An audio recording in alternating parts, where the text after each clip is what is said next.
Vem comigo para o telão, porque eu quero abrir a edição de hoje compartilhando com você esse caso que vem do interior do estado de Mato Grosso. Este idoso foi preso, depois de ter sido condenado a 9 anos de prisão. Trindade, que crime ele teria praticado? Segundo a justiça, ele praticou. Ele foi condenado por ter abusado sexualmente de uma menina de 11 anos. Doutor Bruno, que estava à frente dessa investigação, que resultou na condenação, conversou com a imprensa e nós separamos um trecho dessa entrevista. Ele dá detalhes de como o crime foi praticado. E eu trouxe esse caso logo na abertura do SBT Comunidade para levar a nossa audiência a uma reflexão. Como assim, Trindade? Você vai entender. Você vai entender. Entrevista está no ponto? Doutor Bruno fala sobre como este homem abusou sexualmente de uma menina de 11 anos. Enche a tela e solta. Uma criança estava andando de bicicleta lá nas ruas da cidade e aí esse criminoso abordou essa vítima nas ruas, convidou ela para ir até sua casa, né? E enquanto a vítima foi até a casa desse criminoso, supostamente ele aplicou um ardil ali, alguma mentira para ela, né? Por ser uma criança, ingenuamente foi até a residência desse suspeito, né? Desse criminoso. Chegando lá, ele passou a assediá-la e a tocá-la, né, sexualmente, e aí durante iniciou esses atos libidinosos pelo criminoso, ela começou a gritar por socorro, né? E aí ele começou a violentá-la, e aí uma vizinha escutou os pedidos de socorro da vítima, acionou a polícia, que imediatamente uma ação integrada lá da Polícia Civil com a Polícia Militar foi lá e capturou o indivíduo em flagrante, na ocasião desses fatos, né? Então tá, após isso a Polícia Civil iniciou as investigações, o inquérito policial, encaminhou a vítima, a criança, para os exames periciais necessários, né? Fez todo o acompanhamento, oitiva de testemunhas, interrogou o suspeito, que havia sido liberado, né? Estava com medidas cautelares diversas da prisão e estava liberado. Não estava morando no município de São José, estava escondido em alguma área da zona rural. No mês de fevereiro, agora último, né, desse ano 2024, o Poder Judiciário condenou, né, o indivíduo, após a conclusão do inquérito policial remessa ao Ministério Público, o indivíduo foi processado e obteve a condenação agora em fevereiro de mais de 9 anos de prisão. Com a expedição do mandado de prisão, né, a equipe da Polícia Civil, os investigadores lá da delegacia, escrivães, a equipe muito eficientemente passou a monitorar para encontrar esse criminoso. E no dia de ontem, no início da manhã, ele foi visto, né, na cidade. Os policiais tomaram ciência, né, imediatamente foram até o local informado onde ele estava e efetuou a captura dele e a prisão. O que eu quero refletir com você é sobre esse detalhe que o delegado trouxe na entrevista. Esse homem aqui, ele foi flagrado. A vizinha ouviu os gritos de socorro da menina de 11 anos.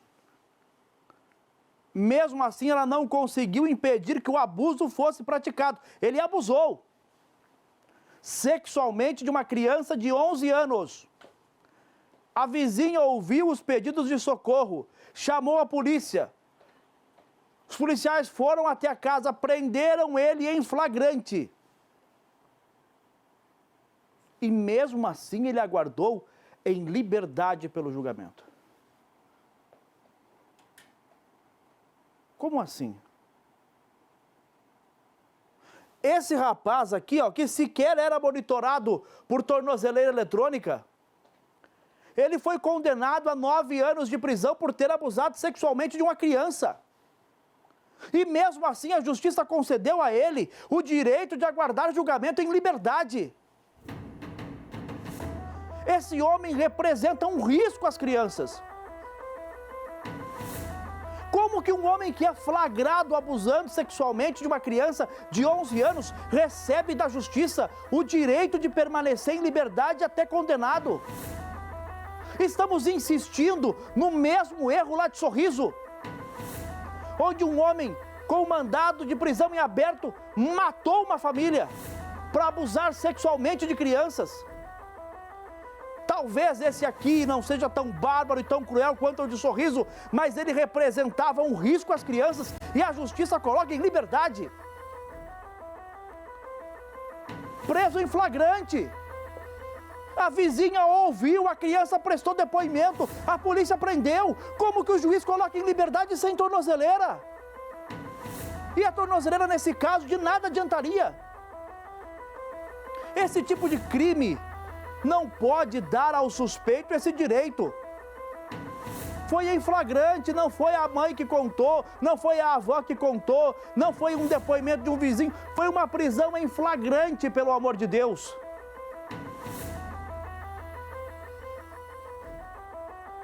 Por vezes eu critico aqui os nossos legisladores, porque é preciso ter uma reforma rápida e emergencial do Código Penal e do Código de Processo Penal, mas nesse caso o juiz poderia. E mais do que isso, colocar ele em liberdade era dar o direito dele fugir, dele se esconder.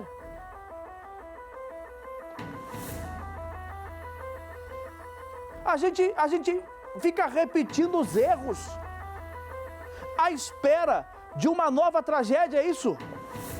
A gente vai repetir os erros à espera de uma nova tragédia. Não basta o que aconteceu em Sorriso, onde um homem que já tinha praticado um crime em Lucas do Rio Verde estava em liberdade e matou uma família inteira. E eu fiz uma pergunta aqui que até agora ninguém respondeu sobre o caso de Sorriso. O rapaz que matou aquela família em Sorriso tinha um mandado de prisão em aberto, mas ele foi solto ou ele fugiu? Ele ganhou o direito de aguardar a investigação em liberdade e depois expedir o mandado contra ele, ou ele fugiu? Essa resposta ninguém trouxe ainda, porque pode ser comprometedora. E aí esse aqui abusa de uma criança, eu já posso falar que ele abusou, porque ele já foi condenado judicialmente, é preso em flagrante e ganha o direito de aguardar julgamento em liberdade, pelo amor de Deus. Há pouco tempo, na comarca de Porto Alegre do Norte, o juiz me dá liberdade para um advogado que foi flagrado no celular dele com um vídeo dele abusando de um menino. A Polícia Federal fez toda uma investigação, foi lá, encontrou o vídeo no celular e o advogado saiu da audiência sem tornozeleira. Pelo amor de Deus! Decisão judicial é para ser cumprida, mas é sim para ser debatida. Porque o que mantém os tribunais é o seu dinheiro.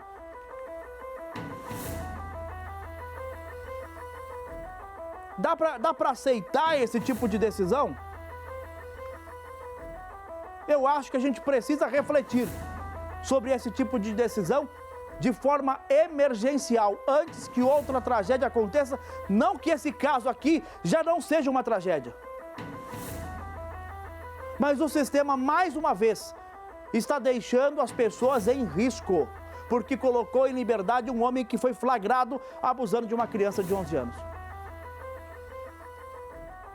Não podemos repetir os mesmos erros depois do que aconteceu em Sorriso. Não podemos. Ninguém mais defende o judiciário do que eu aqui. Em 90% das decisões, o juiz não tem culpa, ele cumpre a lei. Mas em algumas...